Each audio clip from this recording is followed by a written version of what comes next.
pessoal, tudo bom? Hoje vim aqui fazer um tutorial dessa lareira muito bonita que eu achei. Ficou muito bonita.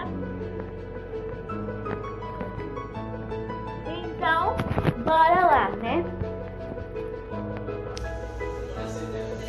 Bom, pessoal, para essa lareira a gente vai precisar de tijolos, barras de ferros, laje de pedregulho, parede de pedregulho, rocha do néter e isqueiro. Bom, então vamos lá. Primeiro a gente vai colocar dois aqui, dois retos assim, e dois aqui. Não, três aqui, não, dois aqui atrás, quer dizer.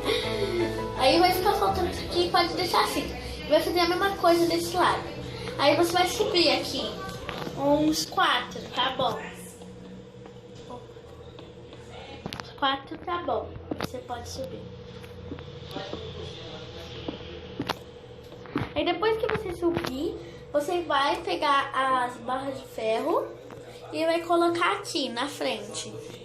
E vai quebrar essas duas terras ou aonde você fizer. E vai colocar a rocha do néter. E vai colocar fogo, né?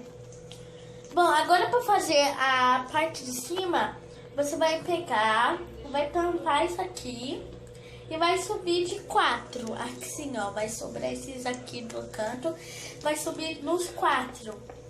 Assim, uns 3 tá bom. Aí você vai pegar a parede de pedregulho e vai colocar em toda em volta, assim, ó. E colocar a laje de pedregulho em cima, assim. E muito fácil, muito rápido ficou a nossa laje. Espero que vocês tenham gostado e tchau, tchau!